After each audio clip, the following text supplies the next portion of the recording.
I would text them, okay, Megan is going to have her chemo treatment today. If you guys can just pile on the love, just encourage her. And especially for my sister's personality, so this might not work for everyone. This really helped her. It helped her energy. It helped her mentally, emotionally. She was like, all right, I was feeling down and now I got all these text messages.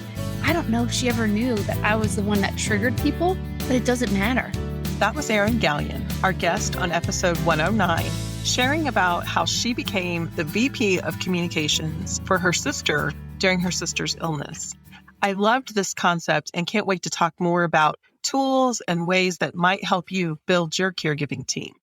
Hi, this is Rayna Neises, your host on a Season of Caring podcast, where there's hope for living, loving, and caring with no regrets. I'm really glad that you're joining me today, and I hope that you enjoyed the interview with Erin. I felt like she had some really great things to share with us. One that really stood out to me the most was just that ability to be the communication connection between her family and all those who cared about Megan and her family. It can be really overwhelming when your loved one is struggling and you aren't real sure who you communicated what with. Being able to offer the role of VP over communications to someone else in your caring team, I bet that can make such a huge difference. In my caregiving season, I was not the communicator. My sister definitely took that role. And we've talked about before how she texted everybody all the time. And I found that to be not my form of communication.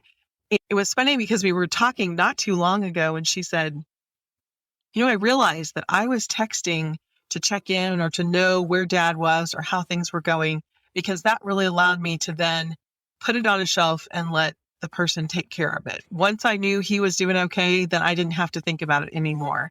So that communication really helped her to have more balance in her life and be able to focus on her children and family when she needed to. At the same time, know that Dad was doing okay and taken care of. So communication can be such an important piece of that. Actually, it can be one of the leading causes of conflict in your team, your family, especially whenever emotions are running high or sleep is running low. So making sure that you have your team well established and are really communicating well is important. In fact, in my newsletter that I send out a couple times a month, I've been talking about conflict, how we handle conflict, and there can even be benefits in the conflict that we have. So be sure, if you're not on that email list, to go ahead and visit aseasonofcaring.com/free-updates and get signed up for that. I would love to have you on the list. As I was looking at some additional research around communication and how to make it easier for family caregivers, I found some great resources I wanted to share with you. Now, I have to be honest with you, I haven't tried any of these because in my caring season, we weren't aware of them.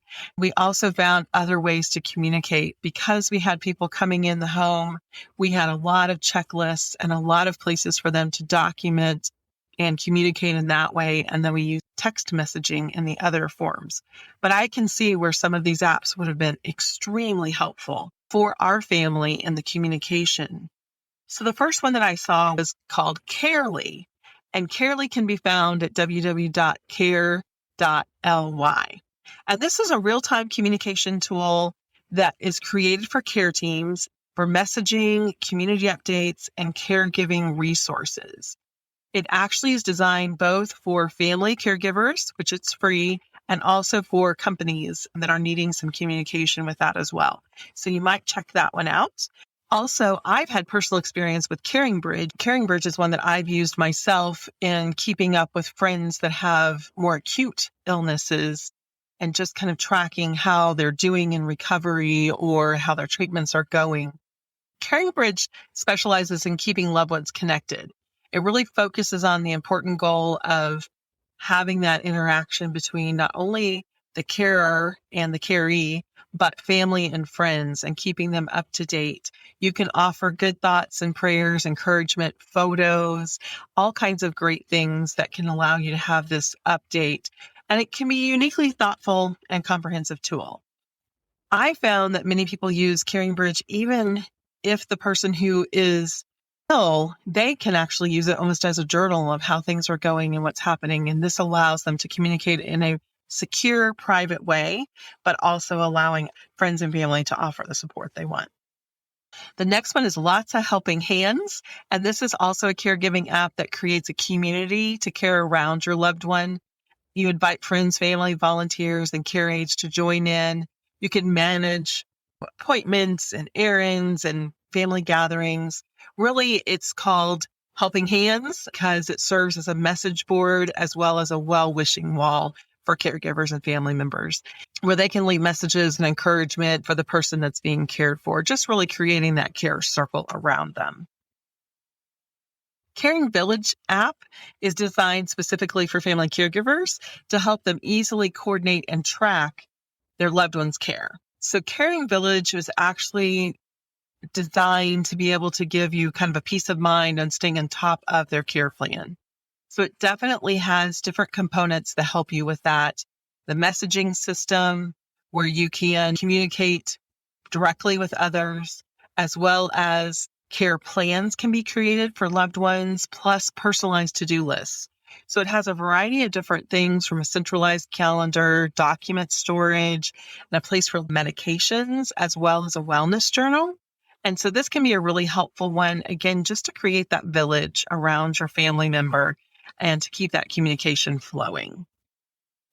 So those were just a few. There are so many out there. In fact, there are new ones coming out all the time. I would say if you're looking for an app to help you with managing your loved one's care, to just go ahead and jump in, read some of the reviews, think about what you would like it to do for you. As I mentioned, some of them have robust storage of that important information, like the medication lists and the journals, those types of things. Others have more the goal of just keeping the communication going, possibly offering the support with errands and other things.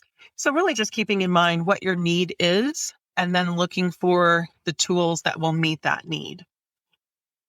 These apps are great because unlike a notebook like we use that stayed home with dad, you could look at it from anywhere. And we did move to trying to put some things online so I could see a little bit more of it when I wasn't there every weekend. But it would have been nice to have one of these apps that would have just allowed access at any time for me to take a look at it. Also to be able to interact with the caregivers that I didn't see.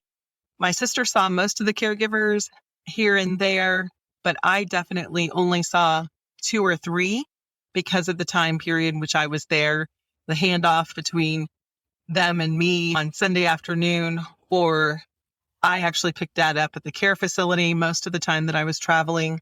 And so the day stay program, I got to see those caregivers, but not a lot of the personal caregivers that he was with throughout the week. So I like the idea of having the flexibility of having the app to be able to do that communicating. If you're not in a point where you're having other people like caregivers to communicate with, I'm sure that you have family members that you would like to be able to keep up to date on what's happening. So really considering the use of any of these apps to help to bring that circle a little tighter around you and your other family members, I think could be so helpful. And that leads me to the next thing that I wanted to talk about today. That is just really building that support team. I talk about it a lot, but I do feel like as we have new listeners all the time, or as you find yourself in a new season, you might just need a reminder. As Erin mentioned, she was that VP of communications, but she also mentioned someone being a meal train leader or someone who is just organizing things like meals. For acute situations, I think that can be extremely important. But again, when you're looking at a long-term family caregiving role, you just need to keep the communication going. And that can be so important. But I think one of the biggest weaknesses that I find as I am coaching and leading support groups with people who are in a caregiving season is the family caregiver taking on too much of the responsibility themselves. I think this is a very common thing, and it's so logical for it to happen. Oftentimes, becoming a family caregiver is a little bit of a creep. There's just, oh, I'm going to run to the store. I'll pick that up. Oh, they need help with trimming the trees or getting the leaves out of the gutters. There's just little things that start to arise that our loved ones need help with. And that's great. But if we start to put these things on our plate without really paying attention to all of their needs, we're going to find ourselves completely overwhelmed very quickly. So really starting to think about how to build that caregiving team not only helps you to end up with more people carrying the load, but also helps your loved one get used to getting support from other people. I hear over and over again that family members don't want someone else in their home caring for them. And I can understand that. When I think of getting old myself, I can see where that might be a little bit awkward. But it really is unrealistic to think that you can do it all. And I think that if our loved ones really understood that by us doing it all means that we're giving up other things in our lives that are really important to us, that's really not what they want. So learning how to introduce them to support in different ways early, I think can really make a difference. Whether it be having someone come in and start doing the housework. You know, your 80-year-old mom probably doesn't need to be using the vacuum. And that iRobot might be a great idea, but also might be too much on the technology ends for her to be able to run that. So really getting used to having someone else come in and help take care of some of those needs. Doing the laundry, depending on if your laundry's downstairs like ours was. Having elderly parents walk up and down the stairs with a large basket of laundry probably doesn't make a lot of sense. So just finding those people to come in and support early, I think can make a big difference. Also getting used to other people's cooking. That can be really tricky. We always have favorites, and we definitely want to continue to encourage our family members with their favorites. But I think allowing them to get used to other foods that are just as good and just as nutritious can be really helpful as well in the long run. That might mean bringing Meals on Wheels in. That might mean bringing a chef in to cook together or hiring some help who loves to cook. I have a friend who is caring for his dad in his home, and he's recently started to bring in some help. And one of the caregivers is a chef and loves to cook. And so one of their jobs during the day is to go ahead and do some meal prep for the rest of the week. So introducing our loved ones to some new food, getting some support in having someone else perform some of those tasks, which would be really time consuming for families, especially when you're doing the juggle of the job and your own kids and your own home. It can be really invaluable to start bringing these helpers in. The other piece that I think is so important when we're looking at help is really understanding people's strengths and weaknesses. Just like this friend of mine who is bringing this caregiver in, he found this person's a chef. They love to cook. Let's let them do the cooking. This person is very physically active, and he's really good at getting my dad out to take walks and to do things physically. This person's very social, and she enjoys going to some of the places dad likes to go to. So really looking at the strengths and weaknesses of the caregivers can be so helpful.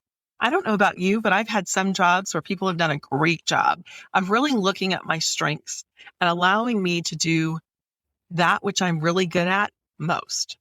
Of course, there's things I don't love. There's nobody who's really good at taking out the trash, right? So we just have to keep in mind some of the jobs are a little less fun than others. But if we really bring our caregivers in and talk to them about what they enjoy, watch that interaction between them and our loved ones, see what they're able to accomplish, it can be such a joy to have the extra support and to really let them love their job as well as having our loved one cared for the best possible.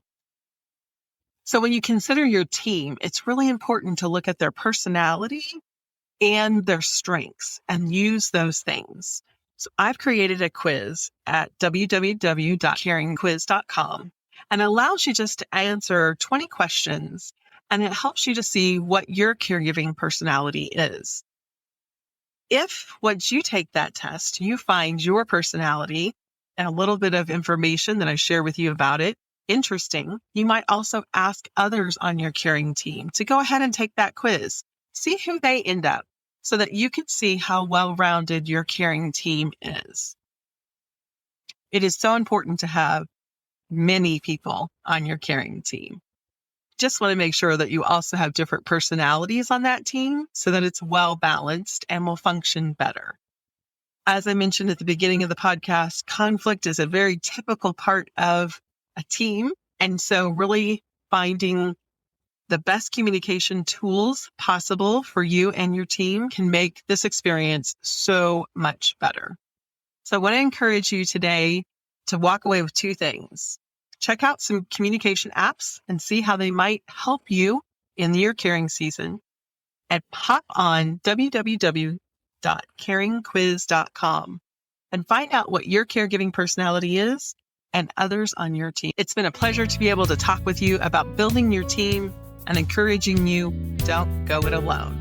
I love the quote by David Allen that says, "You can do anything, you just can't do everything." So remember to find the help and support that you need today. As we close, don't forget, A Season of Caring podcast is created for the encouragement of family caregivers. If you have financial, legal, or medical questions, be sure to consult your local professional and take heart in your season of caring.